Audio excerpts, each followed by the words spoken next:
Welcome to Autism Daily, everybody. Are autistic children generally sickly children? This is a question I get asked, just like so many others, quite often.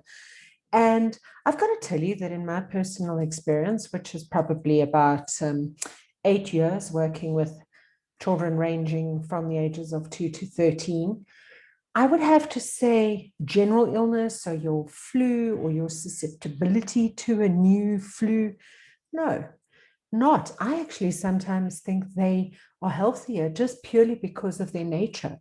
They're not always driven into groups and they don't always kind of like to share items. So no, I wouldn't say that. But I have also got to say that there are health problems that our children struggle with. And there are health problems that can co-occur with autism. Let's have a look at some of those. So gastrointestinal disorders are very common in children with autism. I mean, if the tummy doesn't go too much, it's going to go a little bit too little. It's really also dependent on the child's diet. And yeah, that is something we need to keep an eye on. Basically, my daughter's 14 and still every day we have the poop conversation. Headaches. So this is reported.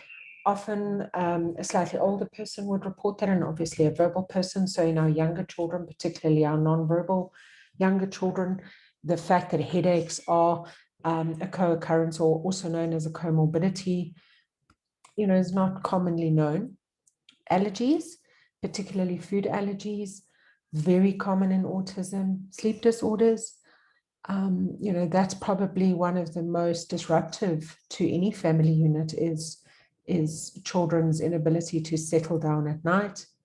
Seizure disorders or epilepsy, not something that occurs in all children with autism, but definitely there is a little bit of a prevalence.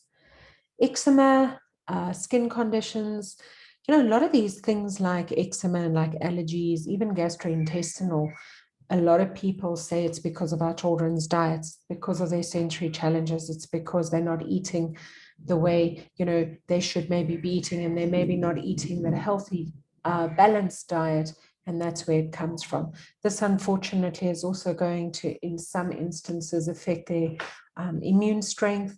So a couple of boosters is going to be a really good one, and ear infections. So these are kind of the comorbidities or co-occurred issues that we can confirm definitely go hand in hand, and that many of our children struggle with.